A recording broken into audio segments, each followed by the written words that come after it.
Social media has brainwashed millions of people worldwide to think that if they just lock in for 3 to 6 months, or if they just buy that next course, then they can make millions of dollars just like that. They can travel the world, they can drive supercars, and attract the most good looking people on the planet.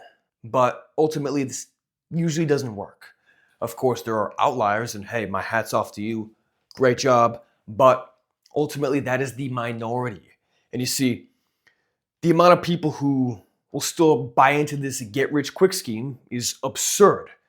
Thousands, hundreds of thousands of people, maybe even millions of people worldwide are just looking for that easy way out. And for a while, I wondered why. Why are people so stupid? Why are people so impulsive? Why are people so lazy to the point where they're looking for that easy way to do it?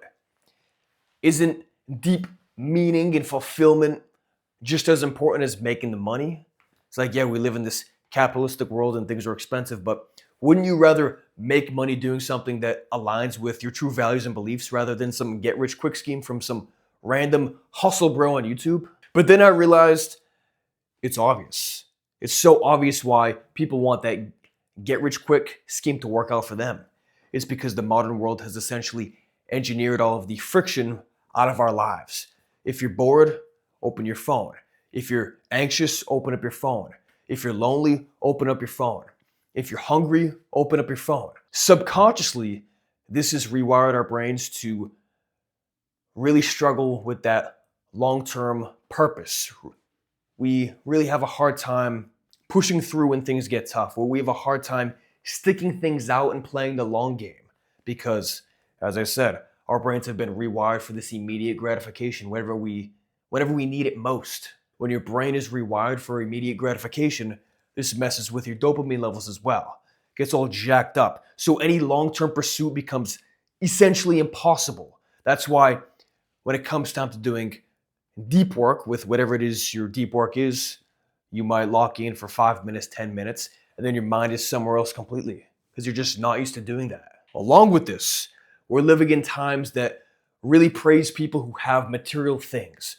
We are all about buying new cars, new clothes, new jewelry, and doing all these things to impress other people, even though those other people we're trying to impress really don't give a shit. They're not paying attention to us. We want to appear to be of higher status than what we really are, but in reality, we aren't. Ultimately, the things we buy, the things we own, end up owning us, as Tyler Durden said in Fight Club. And this has created a situation where, psychologically, we're acting from a place of neediness and scarcity and desperation rather than calm, calculated confidence that comes from becoming the person you're truly meant to be. Because we're so outcome fixated. We want more and more and more. And we think that by accumulating more and more and more, we'll be perceived as being more powerful or more rich or better looking or of higher status, as I said.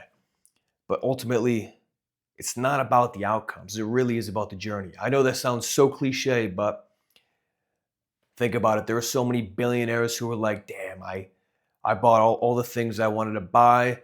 I visited all the places I wanted to visit, but I still feel empty. And it's not even just about money. This is about all kinds of pursuits within your life. For example, within my life, I love hiking. For these last 2 or 3 years, I've gone about 7 or 8 times. 7 or 8 times every year. That view at the top is amazing, don't get me wrong, but it's that way up the mountain, as brutal and strenuous and stress-inducing it can be at times when you're climbing this 4,000, 5,000 foot mountain, but it really is about that climb. That is the most enjoyable. When I'm just breathing hard, when there's sweat pouring down my face, when my legs feel like they're about to explode because maybe I didn't train as hard as I should have before the hike. To me, that's what it's about. It's that climb up. And I know I'm speaking literally here, but metaphorically, it's the same way. It's that pursuit towards whatever it is you're striving towards. That's when dopamine is released within the brain. Obviously, goals are super important, and there's nothing wrong with wanting to achieve your goals in a quicker manner. But what I'll say is, it's not worth rushing through your life and speeding through those daily actions, those things that are truly meaningful and purposeful, just to get to this big goal. Maybe for a day or a week, you'll be like, yeah, this is great. after you maybe buy a new car or you buy new clothes or you achieve whatever milestone you said you wanted to achieve. But then it's like, all right, what's next? That is the human condition. We want more. We're always looking to strive towards new things. And to me, that's a beautiful thing. This is why, in my mind, it's so important to have a mission or this higher purpose. Because with a goal, yeah, as I said, it's great to have goals, but once you achieve that, you're like, what's next? But with a higher purpose or some sort of a mission, it never ends. This is your lifelong journey. And that mission or that higher purpose, it can evolve as you grow and as you develop new skills and accomplish more things. That's cool. But you want to act from this psychological place of being in this on this plane of consciousness where material things and tangible goals aren't your only driving force. With a mission or a higher purpose, you're always moving forward. You're always developing. You're always upskilling. You're always willing to do that hard work and bring other people along for the journey. Look, of course, goals are super great. I'm all for them. But when you attach your emotions to the feeling of achieving that goal, then naturally your identity becomes enmeshed with that goal. And when the time comes someday where you do hit that goal, then you're left stranded like, all right, well, what's next? What's next for me to strive towards? And many people, they get there and they don't know. This is the whole idea of gold medal syndrome. Like I've talked about before with Michael Phelps, how he always wanted to be an Olympic swimmer and win gold medals. And once he did that, he was like, what's next? And he fell into a depression because his life was all about achieving that goal. When your entire sense of self relies on whether or not you hit a goal, then you're putting yourself psychologically in a very difficult position. Because, as I said, if you do put the work in and really grind it out and play the long game, there's a good chance you're going to hit your goal. But the reality is that some goals are not attainable. And even if you do all the right things, maybe your timing's off. Maybe you don't meet the right people. Maybe just out of poor luck or poor circumstances, you simply don't achieve that goal. So this is why, as I said, it's so important to have a mission or a higher purpose and deeper meaning behind why you're doing the things you're doing. Rather than fixating on that one thing, you fall in love with the process.